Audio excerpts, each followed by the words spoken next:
Hello बच्चों, नमस्कार। कैसे हैं आप सब लोग? ओके, शानदार, जिंदाबाद, जबरदस्त हूँ।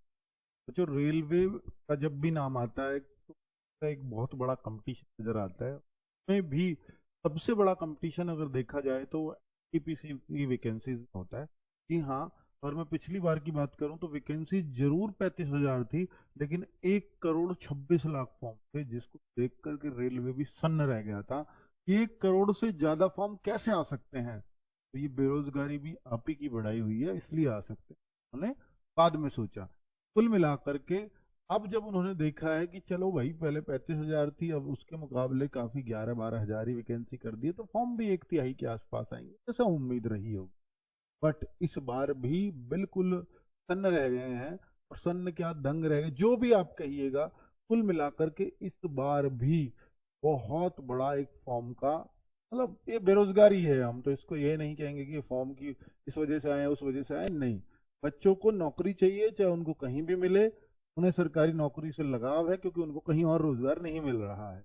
और उनके पास रोजगार होता तो शायद, इतनी बढ़िया नौकरी भी नहीं है, इसके लिए इतने मरते लोग, है ना, इतना डेडिकेटली फॉर्म भरते। कुल मिलाकर के वो सारी बातें उस पर छोड़ते हैं हम। अभी फिलहाल हमारे पास 11,000 पद हैं, 12th के और ग्रेजुएशन लेवल के मिलाकर के, दोनों के 11,000। ये पद बढ़ेंगे नहीं बढ़ेंगे, क्योंकि इससे पहले जितनी भी वैकेंसी इस साल पिछले साल रेलवे की निकली, तो वो सब के पद बढ़ाए गए। लेकिन अभी ना एनटीपीसी के पदों में कोई वृद्धि हुई है, ना ग्रुप डी के पदों में कोई वृद्धि हुई है। जितने आए उतने के उतने ही हैं अभी। हालांकि उम्मीदें बहुत है बच्चों को कि ये पद बढ़ेंगे। उस उम्मीद से बच्चे ना फॉर्म भी भरा है, और फॉर्म की संख्या मैं अभी आपको दिखाने वाला हूँ, बिल्कुल दंग कर देने वाली है। और वास्तव में इतना बड़ा कंपटीशन जब देखने को मिलता है तो लगता है कि वास्तव में ही बहुत बेरोजगारी है। ठीक है। अब अगर हम देखें कि यहाँ पर कांस्टेबल का, तो ये तो आपका एग्जाम चल ही रहा है। मैं आपको बताऊं कि भाई देखो, ये पुराना है, मैं इसको बार बार दिखा रहा हूँ, उसके लिए क्षमा चाहता हूँ। पर इसको अगर अनऑफिशियल या ऑफिशियल तरीके से अभी मेरे पास कोई बहुत पुख्ता प्रूफ नहीं है, लेकिन कुछ चीजें मिल गई हैं, जिस वजह से मैं कह रहा हूँ कि ये एग्जाम आपका तब होने वाला है। तो अभी बात करूंगा उसके बारे में। देखिए, अभी जैसे ही ये कांस्टेबल का एग्जाम खत्म होगा, तो अभी हमारा जेई का सीबीटी 2 बचा हुआ है, क्योंकि जेई सीबीटी 2 पहले 19-20 का होने वाला था, पर अब एएलपी सीबीटी होगा 19-20 का। जेई सीबीटी 2 हटा दिया है, अभी उसकी डेट नहीं आई है। अभी पैरामेडिकल कैटेगरीज को हो सकता है मार्च के बचे हुए दिनों में लिया जाए, तो ये आपको मार्च में ही एग्जाम देखने को मिल जाए। पैरामेडिकल कैटेगरी वाले बच्चों से बात कर रहा हूँ। और जो एनटीपीसी के 2 लेवल हैं, एक ग्रेजुएट लेवल और एक अंडर ग्रेजुएट लेवल। तो पहले कौन सा पेपर होगा, कैसे होगा, तो जिसके फॉर्म ज्यादा होते हैं उसको पेपर को बाद में कराया जाता है, जिसके फॉर्म कम होते हैं उस पेपर को पहले कराया जाता है। तो अब यहाँ पर अगर आप देखेंगे तो ग्रेजुएट लेवल, इसको ही पहले कराने की योजना है। पहले जो पेपर होगा वो ग्रेजुएट लेवल का ही होगा। क्या वो अप्रैल में ही होगा? जी हाँ, पूरे चांस बन रहे हैं अप्रैल के। तो पहले मैं आपको बता दूं कि ये दोनों में वैकेंसीज, 12th वाले में सिर्फ, जिसको अंडर ग्रेजुएट लेवल बोल रहे हैं, वो 3445 वैकेंसीज हैं। और ग्रेजुएट लेवल वाले में मात्र 8113 वैकेंसीज। ठीक है। अब ये दोनों पिछली बार मिला के 35,000 वैकेंसीज थी, लेकिन जो पिछली बार फॉर्म थे वो इतने करोड़ फॉर्म थे। पिछली बार कब? 2019 में फॉर्म इतने थे। लेकिन इस बार आपको फॉर्म्स की संख्या कम दिखेगी। कम क्यों दिखेगी? क्योंकि देखो, पिछली बार ये एक से अलग अलग बच्चे थे, इस बार दोनों में कॉमन बच्चे बहुत है, क्योंकि इसके फॉर्म आपको अलग भराए गए हैं, इसके फॉर्म अलग भराए गए हैं। तो दोनों से, अब एक बच्चे को दोनों फॉर्म भरने हैं तो 2 बार फीस मिलेगी, पिछली बार एक ही फीस मिल पाई थी। ठीक है, अब आप समझे हो इस बात को? तो यहाँ वन टाइम फीस, लेकिन अब फॉर्म तो हो गए हैं, ठीक है भाई, आधे हो गए हैं। या फॉर्म दोनों को मिला दें तो करीब इतने ही बन जाएंगे, ऐसा भी नहीं है। पर वो कॉमन बच्चा है, बहुत कॉमन बच्चा है, पहले ये यूनिक बच्चा था इतना। ठीक है, कॉमन बच्चा कैसे, मैं आपको दिखा देता हूँ। देखिए, जिसका 12th है, तो सॉरी, जिसका ग्रेजुएशन है, वो 12th का फॉर्म भर ही देगा अगर उसकी एज आ रही होगी तो। और ज्यादातर बच्चों ने भरा है, तो वे कोरोना की छूट में भी आ रहे हैं, और ये सब कुछ तो पहली बार मिल रही है, तो ज्यादातर बच्चों ने मोटिवेट होकर के भर दिया है फॉर्म। हालांकि तैयारी जो करने वाले बच्चे हैं वो बहुत लिमिटेड। भाई इस बात से आप थोड़े से खुश हो सकते हैं। अगर हम देखें, भाई देखो, इस बच्चे ने, जिसने भी ये क्वेश्चन पूछा, 1 to 4 का रिप्लाई करते हुए उन्होंने लिखा है कि भाई, ये 58,40,861 application forms received against the notification CEN 5/2024। अगर आप इसको देखोगे तो ये ग्रेजुएट लेवल का मिलेगा, ग्रेजुएट कैटेगरीज। यानी NTPC में जो ग्रेजुएशन लेवल वाली है वो 58,40,41 वैकेंसीज हैं। लेकिन अब कुछ बच्चे ऐसे भी तो भाई 12th वाले में ज्यादा फॉर्म होने ही थे, हालांकि वो वैकेंसी बहुत कम है 12th वाली इसके मुकाबले, इसलिए थोड़े कम फॉर्म आए। अगर ये वैकेंसी भी ग्रेजुएशन लेवल वाले के बराबर होती तो ये 1 करोड़ फॉर्म पहुंचते। तो इसमें मात्र 5 लाख या 5 लाख फॉर्म ज्यादा है। इसका कारण सिर्फ ये है कि वैकेंसीज बहुत कम थी। ठीक है, तो 63,26,818 है। लेकिन अगर यहाँ कंपटीशन देखोगे ना तो 1800 में से एक बच्चे का सिलेक्शन आएगा। ये कैसे निकाला कि 3100 वैकेंसीज हैं, 63,26,000 26,000 फॉर्म है। तो ये अगर मैं देखूंगा तो ये भाई 1800 नहीं, 2000 के पास पार बैठेगा। 62 लाख होते तो 2000 बैठ जाता है। तो 2000 में से एक का सिलेक्शन सोच के देखो। और ऊपर जो है जो ग्रेजुएट लेवल है यहाँ वैकेंसी 8000 कुछ है, तो यहाँ जो बैठेंगे ये फॉर्म आपके ये बैठ जाएगा वैकेंसी करीब 700 में से एक बच्चे का सिलेक्शन। तो इस तरह का कंपटीशन है। और 700 तो आप देखो आपके आसपास मिलाओगे ना, आप 700 बच्चों को जानते नहीं होगे किसी का फॉर्म भर, उनमें से एक का। ठीक है, ये दिखने में भयंकर लगता है कि यार अगर मैं गांव का बच्चा हूं और गांव में मैं देखूं तो मैं शायद 20 गांवों को इकट्ठा करूं और 20 गांवों में 35-35 बच्चों के फॉर्म हों, 35-35 हर गांव से बच्चे हों जो कि नहीं होंगे, तो उनमें से एक बच्चे का सिलेक्शन हो। 20 गांवों में से एक बच्चा, कितना मुश्किल है ना। अगर 700 में से भी है तो अगर मैं 2000 में देखूंगा तो वो कितना और बड़ा हो जाएगा कंपटीशन। तो ऐसे आप इसको देखोगे तो वास्तव में ही लगता है कि यार ये सिलेक्शन लेना कितना टफ है यहाँ पर। टफ, अब इस टफ को मैं थोड़ा सा आसान इसलिए बना रहा हूँ, देखिए अभी जोन वाइज नहीं आई है वैकेंसी, क्योंकि जोन वाइज भी बटेंगी, किसी जोन की कम जाएगी कट ऑफ, किसी जोन की हाई जाएगी। किस जोन में कितने फॉर्म आए हैं ये अभी तय नहीं हो पाया क्योंकि जोन वाइज वो नहीं बता पाए हैं। ठीक है, उसका स्क्रूटनी चल रही है। तो अब भाई आपको मैं इतना बोल दे रहा हूं जिससे थोड़ी सी तसल्ली आपको मिलेगी कि अगर ये 63 लाख बच्चा है ना जो अभी सीरियसली देखो, जब 63 लाख में से मात्र 3100 वैकेंसी हो तो कोई इस पर पूरी तरह से डिपेंड होकर तैयारी नहीं करेगा। वो ये मान के ही चलेगा कि मेरा हो भी सकता है, मेरा नहीं भी हो सकता, क्योंकि कोई इतना इंश्योर होकर नहीं चल सकता इतनी कम वैकेंसी में मेरा तो इसमें हो ही जाएगा, पर ना चलना चाहिए। इसलिए इस पर बच्चों ने बहुत आस नहीं लगा रखी, ये बिल्कुल मैं आपको 100% की बात बता रहा हूं। अब बात है कि भाई अगर इस पे बहुत ज्यादा बच्चों ने आस नहीं लगा रखी तो फिर कितने बच्चों ने जो बिल्कुल इस पे आस टांग के बैठे हैं। तो मैं आपको बता दे रहा हूं 1 से 2 लाख बच्चे इसके लिए सीरियस हैं। जो कंपटीशन होगा वो सिर्फ इतने बच्चों, पर 1 से 2 लाख में भी अगर 3100 बच्चों का सिलेक्शन, बड़ी बात है।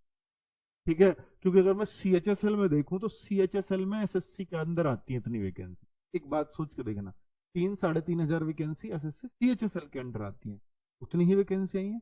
वो भी 10+2 होता है, ये भी 10+2 ही है। हाँ जी, तो वहां सिलेक्शन बहुत मुश्किल से होता है ना, और वहाँ टाइपिंग भी है, इंग्लिश भी है। बहुत सारे बच्चे तो इंग्लिश की वजह से छट जाते हैं, इसलिए यूपी और बिहार, राजस्थान या इन बच्चों, इन स्टेट्स के बच्चे वहां हिम्मत नहीं कर पाते इंग्लिश की वजह से। लेकिन उन बच्चों ने यहाँ हिम्मत दिखाई है। यहाँ मैथ, रीजनिंग और GS है। मैथ में और रीजनिंग में बच्चों को कोई दिक्कत नहीं है, दिक्कत है GS की। तो मैं आपको उसी बात पर लेकर के आना चाहता हूँ मेरे भाई, अगर आपको GS की दिक्कत है तो इसके लिए आपको किस तरह से पढ़ाई करनी, थोड़ा सा उस पर ध्यान दे लीजिए। 1 से 2 लाख बच्चे आप उनको बीट कर पाओगे बहुत आराम से। बस आपको ये पोर्शन बहुत स्ट्रॉन्ग करना है। देखिए CBT 1 में तो बिल्कुल जाहिर सी बात है 15 गुना बच्चे पास होंगे तो 45,000 में आपका नंबर आ जाएगा। ये 1 से 1.5 लाख बच्चा है जो तैयारी कर रहा है, 45,000 माना कोई बहुत बड़ा काम नहीं है। लेकिन यही चीज आपको CBT 2 में भी काम आएगी। तो CBT 2 के लिए आपको तैयार होना ही पड़ेगा। तो भी तो यही पोर्शन दिक्कत वाला है, क्योंकि वो वहां पर CBT 2 जाके 50 का हो जाएगा और ये दोनों जाकर के 35-35 के हो जाएंगे। तो ये पोर्शन यहीं से थोड़ा सा आपको स्ट्रॉन्ग करके चलना ही पड़ेगा। तो मैं आपसे बोल रहा हूं कि भाई देखो, एक तो 90 मिनट का पेपर है, 1/3 की नेगेटिव मार्किंग है, इसमें कोई इशू नहीं है। और ये भी जोन वाइज कट ऑफ लगेगी, सीपीटी 1 की भी, भाई सीपीटी 2 में आप कौन से जोन में एलिजिबल हो पाए और किस जोन में कितनी कट ऑफ गई है ये आपको पता चल जाएगा। लेकिन मैं आपको उससे पहले ये भी बताना चाहता हूं कि भाई देखो, अगर जीएस की बात है ना, तो जीएस मैथ रीजनिंग सब पढ़ते हैं और सबका ठीक ठाक हो जाएगा। तो नवीन सर ने कुछ दिन पहले जीएस को इतनी सीरियसनेस देखते हुए एक वीडियो बनाई, और उसमें इंग्लिश में सिलेबस दिया था, तो बहुत सारे बच्चे हिंदी माध्यम के, तो उनके लिए हिंदी में भी टाइप करा। पेपर तो दोनों ही लैंग्वेज में आएगा, वो तो कोई इशू ही नहीं है। तो भाई अब आप देख पा रहे हैं कि भाई देखो 10th तक का सीबीएसई का लेवल आएगा, जो आपकी एनसीईआरटी है ना, उससे रिलेटेड चीजें पूछी जाएंगी। तो अगर आपने एनसीईआरटी को बहुत अच्छे से पढ़ा है तो भाई आपको बिल्कुल भी दिक्कत नहीं आनी किसी भी टॉपिक में। तो ये टॉपिक वाइज दिया हुआ है। अगर आपने इनको इन्हीं टॉपिक्स को, बच्चे सोचते हैं कि जीएस है, मैं पूरा ज्योग्राफी पढ़ लूं, मैं हिस्ट्री पूरा पढ़ लूं, मैं पॉलिटी पूरा पढ़ लूं, नहीं। आप इन टॉपिक्स को विशेषकर पढ़ना।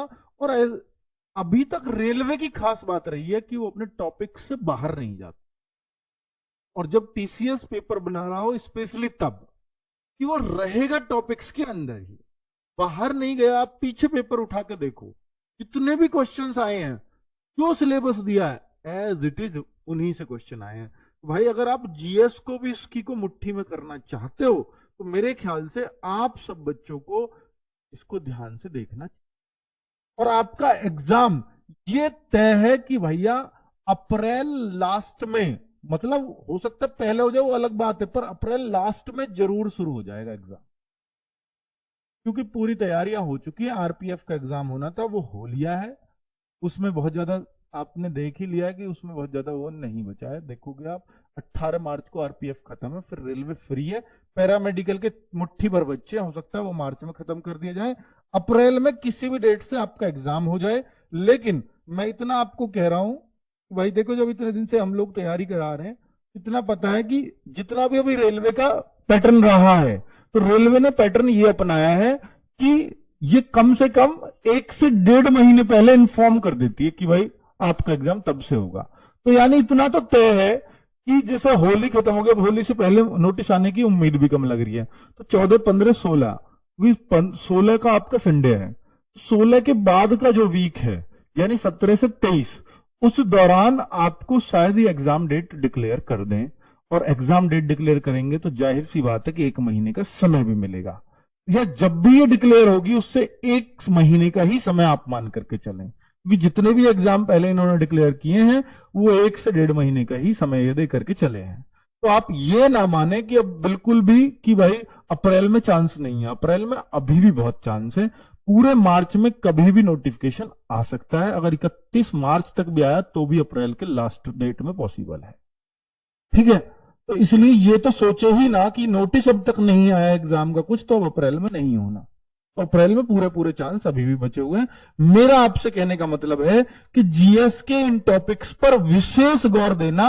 और मेरी ये कोशिश है कि ये जो होली की छुट्टियां हैं, अगर आप इसमें खुद को तैयार कर सकें, तो मैं यूट्यूब पर ही इन्हीं टॉपिक्स को लेकर के कुछ क्लासेस चलवाऊंगा होली सीरीज के नाम से। हो सकता है ये उसमें हो जाए सारे टॉपिक्स, हो सकता है उनमें ना हो पाए। जो नहीं हो पाएंगे तो वो सीरीज कंटिन्यू रहेगी सैटरडे संडे में। ठीक है, तो उस सीरीज में इन सारे टॉपिक्स को हम लोग कंप्लीट कर रहे होंगे। तो ये सीरीज चलेगी 14, 15 और 16, 3 दिन जीएस के इन टॉपिक्स को हम कंप्लीट कराने वाले हैं आपको। ठीक है, तो भाई हमारी होली आपके साथ मनने वाली है। अब बात, बच्चे कहते हैं सर होली पे दिवाली पे, बच्चे हम कभी, आरडब्ल्यू की पॉलिसी रही है कि हम नहीं देते हैं। हम अपने बच्चों को, जो शुरुआत में बच्चा आया, बैच में एंटर किया, डेमो तक देखने तक हम बच्चों को ऑफर देते हैं। लेकिन लगातार ये मैसेज लगातार चल रहे थे। मैं इस फेवर में रहता भी नहीं हूं यार, जिसको तैयारी करनी थी उसने खरीद लिया होगा, वो तैयारी कर रहा होगा। तो भाई होली ऑफर के लिए लगातार मेरे पास बहुत सारे कमेंट्स हैं, और जब बच्चे लगातार पैसे कम करने की बात होती है तो फिर उसमें रुका नहीं जाता। जेन्युइनली नहीं रुका जाएगा एक टीचर पे, अगर वो जेन्युइन टीचर है तो वो फिर सोचेगा कि हाँ कुछ कर दिया जाए इनके लिए, जब ये इतनी डिमांड कर रहे हैं। तो भाई होली 30 में 30% आपको, क्योंकि ग्रुप डी और एनटीपीसी के बच्चों के बहुत सारे कमेंट है, तो भाई इन दोनों बैचेस पर हम लोगों ने ये कर दिया है। 13 एंड 14 मार्च 2 दिन होली है, दोनों दिन ये होली और ये रंग का डे है। होली 30 आप इस कूपन कोड को लगाओगे तो ग्रुप डी और एनटीपीसी दोनों के ही बैचेस पर आपको 30% ऑफ मिल जाएगा। जो भी आपको बैच परचेज करना है वो कर सकते हो। लेकिन मैं आपसे कहता हूं भाई देखो, अब आपका एनटीपीसी का 1 महीना बचा है, आपको परचेज करना है नहीं करना है ये आप पर डिपेंड है। मैं क्या करूंगा कि भाई वो आपको जितनी भी उसमें वीडियो हुई है वो सब प्रोवाइड करा दूंगा। उसमें ऑलमोस्ट सब चीज का कोर्स भी खत्म हो चुका है। लाइव क्लासेस ना के बराबर, एक आध क्लास चल रही होगी बस लाइव जिसकी सिलेबस खत्म नहीं हुआ है। बाकी तो हर चीज का उसमें सिलेबस टाइमली खत्म कर दिया गया है, इसलिए वो प्रैक्टिस सेट चल भी रहे हैं। मैं आपको फ्री की भी क्लास सजेस्ट करूंगा। तो देखिए, एक गतिमान बैच है जो एनटीपीसी के लिए था, इसको सर्च करेंगे तो होली 30 पे आपको मात्र 594 में मिल जाएगा। 850 का बैच था। सेम आपको ग्रुप डी के में मिल जाएगा। ठीक है, मैं आपको इनको सजेस्ट करना चाहूंगा कि ये फ्री क्लासेस हैं, प्रैक्टिस सेट्स हैं, और इतना टाइम भी नहीं है कि आप जो है कंप्लीट ही बैच कर पाओ। आपको यह है कि नहीं जी मुझे कुछ कुछ टॉपिक्स पढ़ने हैं और टॉपिक वाइज पढ़ना है, तो भी बैच आपके काम का है। लेकिन अगर यह है कि नहीं मुझे सर अब प्रैक्टिस करनी है, तो फिर ये सबके लिए फ्री है। तो आप इन क्लासेज से जरूर जुड़ो। 11 बजे जो आज चलनी थी अभी 11:30 से स्टार्ट होगी, इस क्लास की वजह से नहीं हो रही है। संदीप सर की क्लास है 2 बजे बायोलॉजी की, 3 बजे जीएस नवीन सर प्रैक्टिस सेट ले रहे हैं, 6 बजे राहुल पालीवाल सर है, शाम को 8 बजे राहुल तेवतिया सर ही हैं, और एवरी संडे फिजिक्स की क्लास चलती। तो हमने साइंस को स्पेशली अलग अलग किया है क्योंकि साइंस ज्यादा पूछी जाती है एनटीपीसी में भी और ग्रुप डी में भी। और ये जब एनटीपीसी की आप बात करते हैं तो साइंस का नाम यहां भी लेना पड़ता है क्योंकि 40 में से 10-10 क्वेश्चन तक साइंस के पूछे जाते हैं, इसलिए साइंस को अलग से भी चलवाया है। ठीक है, और ये हर संडे का भाई ये मॉक टेस्ट होता है, इसको प्लीज सब लोग दे लेना। एनटीपीसी के लिए बच्चे मिनी मॉक टेस्ट की जिद करेंगे क्योंकि इसके भी कमेंट मैंने पढ़े, जैसे मैंने ऑफर के कमेंट पढ़े कि होली पे छूट, तो वो भी किया।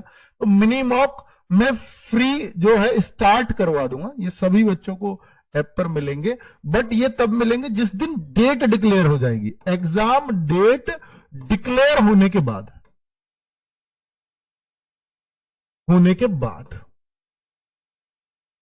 ये तुरंत 1 महीना हमें मिलेगा। 1 महीने में आपके मिनी मॉक टेस्ट शुरू करा दूंगा। उसमें क्या होता है, मैथ, रीजनिंग और जीएस के अलग अलग मॉक टेस्ट। ठीक है, ये डिमांड थी ना आपकी, तो भाई ये भी मैंने दूर कर दिया। ये बच्चे कल बुक थी, बुक पे ऑफर भी था हर महीने की 10 तारीख को जैसे होता है। ये अब ऑफलाइन आप ले पाओगे, अभी कोई ऑफर नहीं मिलेगा, ना कोई होली पे मिलेगा। ये प्रैक्टिस सेट है। वैसे तो मैं आपको रिकमेंड करूंगा कि आप ऑनलाइन ही प्रैक्टिस सेट दें, पर फिर भी किसी को ऑफलाइन में ज्यादा कॉन्फिडेंस आता हो इसलिए हमने निकाल दी थी। ये भी आपको आरडब्ल्यू के ऐप पर अगर आप कहेंगे तो बुक वाला सेक्शन, उसमें मैं पूरे पीडीएफ भी डलवा दूंगा। अगर आपको मॉक टेस्ट ही करने हैं ना तो इसकी फ्री पीडीएफ बताओ मुझे, देखो भाई मैंने तैयार कराई है मेहनत करके हमारी टीम ने, पर देखो मैं आपको लिए इतना तो कर ही सकता हूं। ये फ्री पीडीएफ मॉक टेस्ट की कोई नहीं देगा आपको, क्योंकि वो तो फिर वही है सब कुछ, फिर इसका बुक लेने का भी कोई अर्थ नहीं है। लो भाई, क्योंकि अब आपके काम की चीज है। तो 15 मॉक टेस्ट अगर आपको ऑफलाइन में भी देने तो मैं डाउनलोड का भी ऑप्शन दे दूंगा, इनको आप प्रिंट करा के मॉक टेस्ट दे लीजिए और बताओ। ठीक है, तो ये आपको मिल जाएगी। और ये भाई अब आपको अगर लेनी है तो दुकान पे आसपास सभी जगह दुकानों पे अवेलेबल हो जाएंगी अगले 2-4 दिनों में, और कहीं कई जगह अवेलेबल ऑलरेडी है, तो आप पूछ सकते हो अपने आसपास। ठीक है, ठीक है मेरे भाई, और जिनको कल लेनी थी उनके पास मतलब पहुंच ही जाएगी 2-4 दिन में। तो ये मुझे इंफॉर्मेशन आप तक पहुंचानी थी, मेरे ख्याल से आपकी इंफॉर्मेशन अब पूरी हो चुकी है। ये वीडियोस अगर आपको थोड़ा कॉन्फिडेंस देती है आपके एग्जाम के लिए तो प्लीज आप अपनी मेहनत में अभी से जुट जाइए, जितना हो सकता है जान लगा दीजिए, क्योंकि ये 3000 हैं, ये 8000 वैकेंसी जरूर हैं। 1800-2000 में से एक बच्चे का सिलेक्शन होना ये बहुत जरूरी बात है, पर 1 से 2 लाख के बीच ही होता है हमेशा कंपटीशन, इस बात को हमेशा याद रखना। ठीक है, पढ़ने वाला 1 से 2 लाख बच्चा, बस आपको उसी में कंपीट करना है। ठीक है, थैंक यू बच्चों, नमस्कार।